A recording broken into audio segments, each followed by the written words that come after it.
Hello friends, मैं मनीष अग्रवाल आपका स्वागत करता हूं आपके इस यूट्यूब चैनल के अंदर।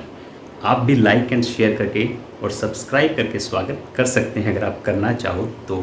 इतने बेशरम हो चुके हो, देख लेते हो पूरा वीडियो फिर भी लाइक नहीं करते। अरे करने में क्या जाता है, अच्छा लगे तो कर दिया करो।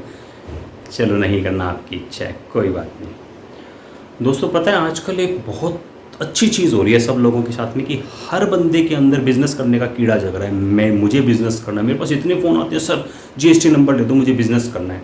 घर में गृहिणियाँ बैठी हैं, मुझे जीएसटी नंबर ले दो मुझे बिज़नेस करना है। किसी को खाने का करना है, किसी को कपड़े का करना है, किसी को कुछ किसी को कुछ किसी को कुछ। जीएसटी नंबर ले दो, जीएसटी नंबर ले दो, बिज़नेस करना है। ठीक है भाई, ले लो जीएसटी नंबर और कर लो बिज़नेस।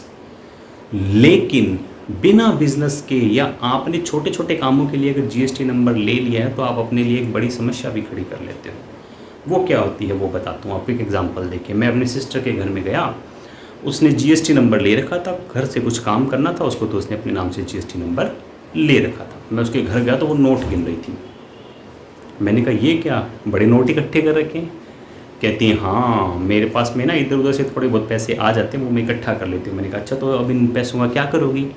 तो कहती है मैं कल जाके बैंक में डिपॉजिट करवा दूंगी। तो मैंने कहा अच्छा कितने हैं? कहती है ये 1 लाख रुपए हैं जो मैंने इधर उधर से इकट्ठे किए, छोटे मोटे किसी ने गिफ्ट दे दिया, कुछ ने कुछ, किसी ने कुछ, किसी ने कुछ, मैंने इकट्ठा कर लिया और कल मैं जाके इसको बैंक में जमा करवा दूंगी। मैंने कहा अच्छा लेकिन तुम तो काम भी करती हो?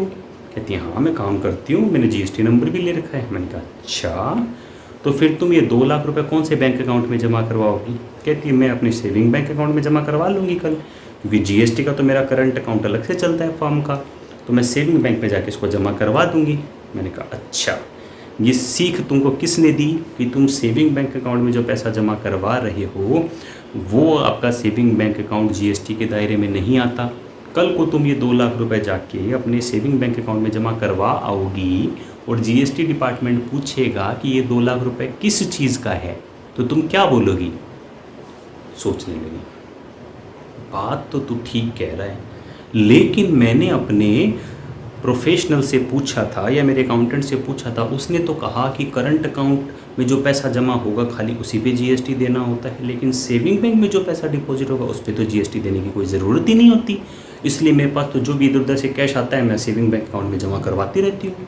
मेरे पास तो पता ही नहीं था कि उस पर भी जीएसटी लग सकता है। तो मैंने उसको बड़े प्यार से समझाया, देख मेरी बात सुन, तूने जब जीएसटी नंबर लिया था तो तेरे से उसने क्या डॉक्यूमेंट मांगे थे तेरे प्रोफेशनल? उसने कहा सबसे पहले तो पैन कार्ड मांगा था। मैंने कहा हाँ बस, जो तूने उसको पैन कार्ड दिया यानी तेरे जीएसटी नंबर के अंदर तेरा पैन कार्ड लिंक है, उस जीएसटी नंबर में भी पैन कार्ड आते? कहती है हाँ जी बिल्कुल लिंक है। मैंने कहा अच्छा तेरे करंट अकाउंट जब तू खोलने गई तो बैंक ने क्या मांगा? उसने कहा पैन कार्ड मांगा। मैंने कहा अच्छा ठीक है तेरे करंट अकाउंट में भी पैन कार्ड चढ़ गया? कहती है हाँ जी बिल्कुल चढ़ गया। मैंने कहा जब तू सेविंग बैंक अकाउंट खोलने गई थी तब भी तेरे से क्या मांगा गया था? वो कहती है पैन कार्ड। मैंने कहा अच्छा अब तीनों जगह पे एक ही पैन कार्ड तूने लगाया हुआ है और तीनों जगह पे एक ही पैन कार्ड होने की वजह से सारी चीज़ें आपस में लिंक्ड है, यानी कि तुमने कहीं पे कोई भी पैसा जमा करवाया वो सारा आपके पैन से लिंक हो रखा है, पहली बात। दूसरी बात, जब आप जीएसटी नंबर लेते हो तो जीएसटी डिपार्टमेंट आपको ये नहीं कहता कि करंट अकाउंट में पैसा जमा कराओगे उसी पे जीएसटी देना है, सेविंग बैंक अकाउंट में कराओगे उस पर नहीं देना। वो ये कहता है कि अगर आपको कोई भी रिसीट हुई है जो बिज़नेस से रिलेटेड हो तो आपको उस पर जीएसटी देना पड़ेगा।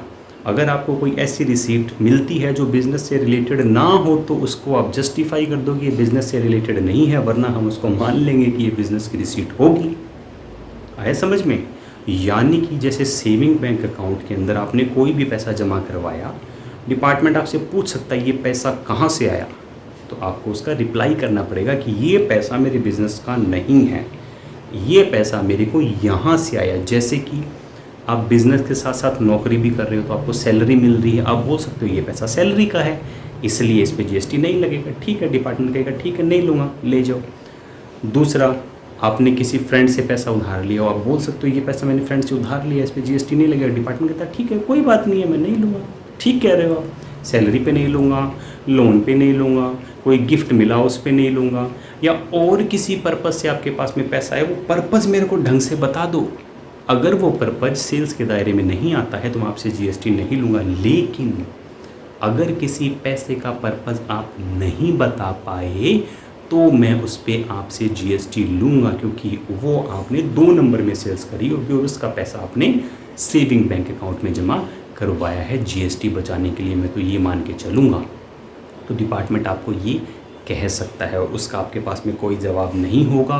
आपको इंटरेस्ट और पेनल्टी के साथ में उस पर भी जीएसटी भरना पड़ सकता है। तो आई बात समझ में, यानी कि सब जगह जहाँ पे भी आपने पैन नंबर दे रखा है, वहाँ अगर आप कोई भी ऐसा पैसा जमा करवा रहे हो जिसका सोर्स आपके पास में क्लियर नहीं है, तो सावधान रहिएगा, जीएसटी देना पड़ सकता है अगर आपने जीएसटी नंबर ले रखा है तो अगर बिज़नेस करना है तो कीजिए, लेकिन जीएसटी नंबर बड़ा सोच समझ के लीजिए। अगर आपको ज़रूरत है तभी लेना, आपको ज़रूरत है तो मत लेना, वरना छोटी मोटी जो रिसीविंग, कैश, गिफ्ट इधर उधर से आते हैं, सब कहीं ना कहीं जीएसटी के झमेले में फंस सकते हैं। आशा करता हूँ आपको मेरे द्वारा दी गई ये जानकारी समझ आई होगी।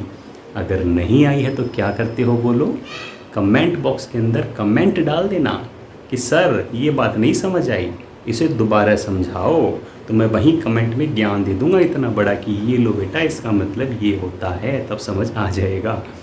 वरना आप मेरे व्हाट्सएप नंबर पे मुझे व्हाट्सएप भी कर सकते हो कि सर मेरी ये क्वेरी रह गई है, कृपया करके इसे भी रिज़ॉल्व कर दीजिए, मैं उसे भी रिज़ॉल्व कर दूंगा। मुझे कोई परेशानी नहीं है आपकी क्वेरी रिज़ॉल्व करने के अंदर। आया समझ में?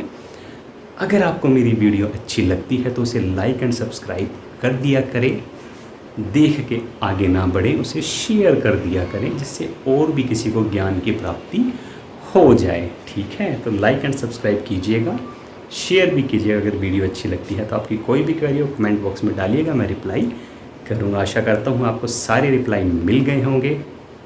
धन्यवाद।